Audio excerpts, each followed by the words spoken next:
அரசால் தடை செய்யப்பட்ட நூடுல்ஸ்களை விற்பனை செய்தால் கடும் நடவடிக்கை எடுக்கப்படும் என்று நாகை கலெக்டர் பழனிசாமி எச்சரிக்கை விடுத்துள்ளார்.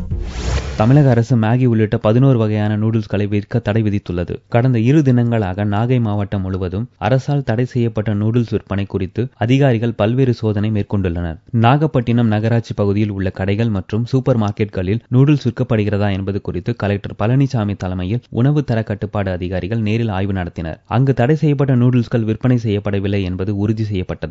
தொடர்ந்து கலெக்டர் பழனிசாமி நூடுல்ஸ் விற்பனையாளர்களின் குடோனை ஆய்வு செய்தார். அப்போது அங்கு கடைகளில் இருந்து எடுக்கப்பட்ட 2 லட்சம் ரூபாய் மதிப்புள்ள நூடுல்ஸ்கள் தேக்கி வைக்கப்பட்டிருந்தது தெரியவந்தது. அவற்றை உடனடியாக உரிய நிறுவனங்களுக்கு திருப்பி அனுப்ப உத்தரவிட்ட கலெக்டர் அரசால் தடை செய்யப்பட்ட நூடுல்ஸ்களை விற்பனை செய்வோர் மீது உணவு தர நிர்ணய சட்டத்தின் கீழ் வழக்கு பதிந்து கடும் நடவடிக்கை எடுக்கப்படும் என்றார். விற்பனை செய்யும் கூடங்களுக்கு உணவு பாதுகாப்பு துறை மூலமாக நோட்டீஸ் வழங்கப்பட்டு விற்பனை செய்யக்கூடாது என்று எச்சரிக்கை செய்யப்பட்டு வருகிறது. மீறி விற்பனை செய்யப்படுவர்கள் மீது உணவு பாதுகாப்பு தர நிர்ணய சட்டம் 2006 சட்டத்தின்படி அவர்கள் மீது கடுமையான நடவடிக்கை எடுக்கப்படும். தடை செய்யப்பட்ட மேகி உள்ளிட்ட நூடுல்ஸ்களை கடைகளில் விற்க மாட்டோம் என்று உறுதிமொழி படிவத்தை உரிமையாளர்களுக்கு கலெக்டர் வழங்கினார்.